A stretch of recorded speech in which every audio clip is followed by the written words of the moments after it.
আজকে আরও একটি ক্লাসে সকলকে স্বাগতম। আমরা দৈনন্দিন জীবনে প্রায় এ ধরনের কথাবার্তা বলে থাকি।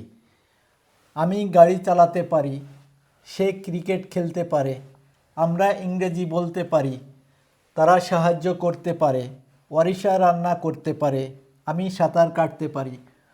প্রত্যেকটি সেন্টেন্সে পারি বা পারে এ জাতীয় শব্দ আছে। অর্থাৎ এ ধরনের সেন্টেন্সগুলো আমরা দৈনন্দিন জীবনে প্রচুর ব্যবহার করে থাকি। তাহলে এই সেন্টেন্সগুলি কিভাবে তৈরি করব তার ছোট্ট একটি স্ট্রাকচার আমাদের জানতে হবে। স্ট্রাকচারটি হলো, প্রথমে সাবজেক্ট, তারপর ক্যান, তারপর ভার্ব 1, তারপর এক্সটেনশন, বাকি যে অংশ থাকবে সেটুকু বসবে, বা অবজেক্ট থাকলে অবজেক্ট বসবে। এই সেন্টেন্সগুলো তৈরি করতে হলে প্রথমে আমাদের ক্যান সম্পর্কে জানতে হবে। এখানে মডাল ভার্ব ক্যান এর ব্যবহার করেছি আমরা। তাহলে ক্যান অর্থ পারা, অর্থাৎ বর্তমান সময়ে কোনো কিছু করার সামর্থ্য থাকা, কোনো কিছু করতে সে পারে বা করার সামর্থ্য তার আছে। তাহলে ছোট্ট স্ট্রাকচারটি আমাদের জানা হলো, প্রথমে সাবজেক্ট, তারপরে আমরা ক্যান ব্যবহার করব এবং ভার্বের প্রেজেন্ট ফর্ম বা ভার্ব 1 ব্যবহার করব। তাহলে প্রথম সেন্টেন্সটি আমরা তৈরি করে দেখি। আমি গাড়ি চালাতে পারি। স্ট্রাকচার অনুযায়ী প্রথমে সাবজেক্ট বসবে। তাহলে সাবজেক্ট আমি, এর ইংরেজি আই। সাবজেক্টের পরে আমরা ক্যান ইউজ করব। এখানে ক্যান আছে স্ট্রাকচার অনুযায়ী। ক্যান কি করতে পারে? গাড়ি চালাতে পারে। তাহলে চালাতে পারে, ভার্ব হচ্ছে চালাতে পারে, ড্রাইভ। I can drive. কি চালাতে পারে? গাড়ি, কার। এখানে খুব সহজেই আমরা কিন্তু সেন্টেন্সটি তৈরি করতে পারলাম স্ট্রাকচারটি জানা থাকার জন্য। স্ট্রাকচার অনুযায়ী প্রথমে সাবজেক্ট, তারপর ক্যান, তারপর ভার্ব 1, সর্বশেষ অবজেক্ট। আমি গাড়ি চালাতে পারি, I can drive car. Next sentence দেখি, সে ক্রিকেট খেলতে পারে। তাহলে এখানে সাবজেক্ট সে, তাহলে হির পরে আমরা কি ইউজ করব? ক্যান। হি ক্যান খেলতে পারে। খেলতে পারে, খেলা, ভার্ব প্লে।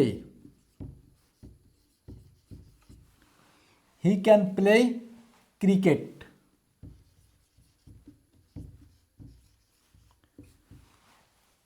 তাহলে প্রথমে হি বসছে সাবজেক্ট, তারপর আমরা ক্যান ব্যবহার করেছি এবং ভার্ব 1 ব্যবহার করেছি, সর্বশেষ অবজেক্ট ক্রিকেট ইউজ করেছি। সে ক্রিকেট খেলতে পারে, হি ক্যান প্লে ক্রিকেট। আমরা ইংরেজি বলতে পারি। তাহলে প্রথমে আমরা হচ্ছে সাবজেক্ট, উই। ওর পরে আমরা আমাদের স্ট্রাকচার জানা আছে, সাবজেক্টের পরে ক্যান ব্যবহার করতে হয়।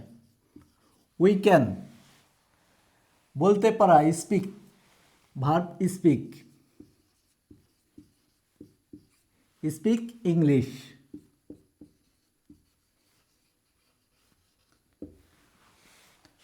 তাহলে এখানে উই সাবজেক্ট, তারপর আমরা ক্যান ব্যবহার করেছি স্ট্রাকচার অনুযায়ী এবং ভার্ব 1 ব্যবহার করেছি। আমরা ইংরেজি বলতে পারি, উই ক্যান স্পিক ইংলিশ। তারা সাহায্য করতে পারে। এখানে সাবজেক্ট হচ্ছে তারা, দেই। সাবজেক্টের পরেই আমরা ক্যান ইউজ করব।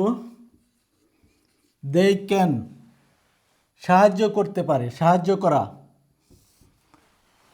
Help. They can help, help হচ্ছে ভার্ব ওয়ান বা ভার্বের প্রেজেন্ট ফর্ম। এরপরে আর কোনো অবজেক্ট বা এক্সটেনশন নেই। দে ক্যান হেল্প, তারা সাহায্য করতে পারে।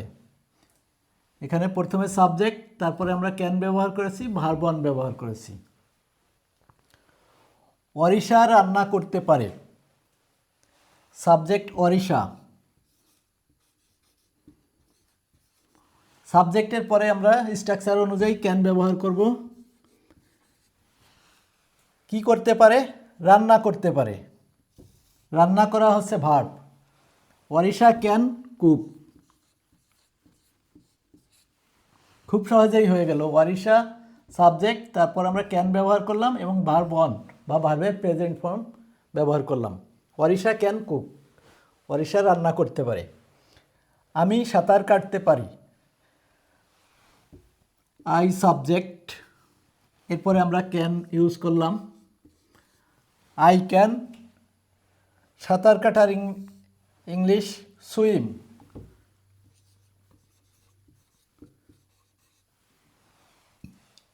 সুইম অর্থ সাঁতার কাটা, swim verb. I can swim, আমি সাঁতার কাটতে পারি। আই সাবজেক্ট, তারপর আমরা স্ট্রাকচার অনুযায়ী ক্যান ব্যবহার করেছি এবং ভার্ব ওয়ান ব্যবহার করেছি, সুইম। I can swim. এভাবে খুব সহজেই আমরা এই ছোট্ট একটি স্ট্রাকচার দিয়ে প্রচুর সেন্টেন্স তৈরি করতে পারি, যার জন্য আমাদের এই স্ট্রাকচারটি মনে রাখতে হবে। সাবজেক্ট, তারপরে আমরা ক্যান ব্যবহার করব এবং ভার্ব ওয়ান ব্যবহার করব। এখানে যে সেন্টেন্সগুলি আছে প্রত্যেকটি সেন্টেন্সই কিন্তু বর্তমান সময়ে করার মতো সামর্থ্য আছে এ জাতীয় সেন্টেন্স। আমি গাড়ি চালাতে পারি, সে ক্রিকেট খেলতে পারে, আমরা ইংরেজি বলতে পারি, তারা সাহায্য করতে পারে, অরিশা রান্না করতে পারে, আমি সাঁতার কাটতে পারি। আজকের ক্লাস এ পর্যন্তই। ধন্যবাদ।